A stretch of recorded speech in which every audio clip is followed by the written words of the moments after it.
내년 예산안에 일본 수출 규제 대응 예산 규모를 1조 원 이상으로 배정하기로 한 더불어민주당과 정부가 오후에도 간담회 그리고 당정협의회를 잇따라 열었습니다. 여당은 앞으로 당정청 차원의 대책위원회를 일본 수출 규제 대응에 대한 관제탑으로 운영하며 유연하게 전략을 세우겠다는 방침입니다. 국회 연결해 자세한 상황 알아보겠습니다.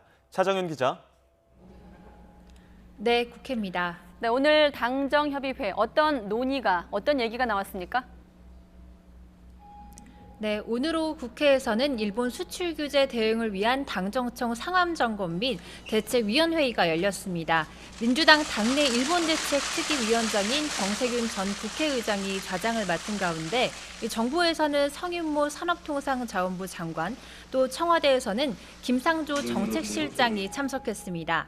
지난 4일 해당 기구가 꾸려진 후 열리는 첫 회의인데요.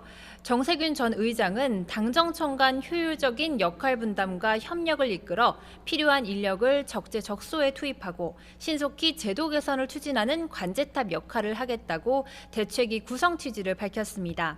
이와 함께 김상조 실장도 엄중한 상황에서 유연하게 전략을 변화해야 한다면서 관련 예산도 대폭 반영해 한국 경제에 미칠 불확실성에도 적극적으로 대처하겠다고 강조했습니다.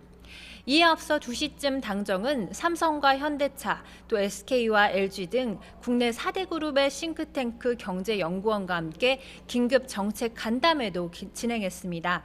이 당정은 일본 수출 규제와 관련한 산업계의 피해 현황과 건의사항을 청취한 뒤 정책에 적극적으로 반영하겠다는 계획입니다.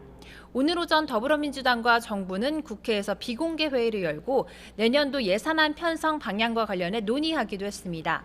민주당 윤관석 정책수석 부의장은 예산 당정협의회가 끝난 뒤 기자들과 만나 내년 예산은 경기 대응과 혁신 성장 뒷받침을 위해 확장적인 재정 운영 기조를 가져가기로 했다고 밝혔습니다.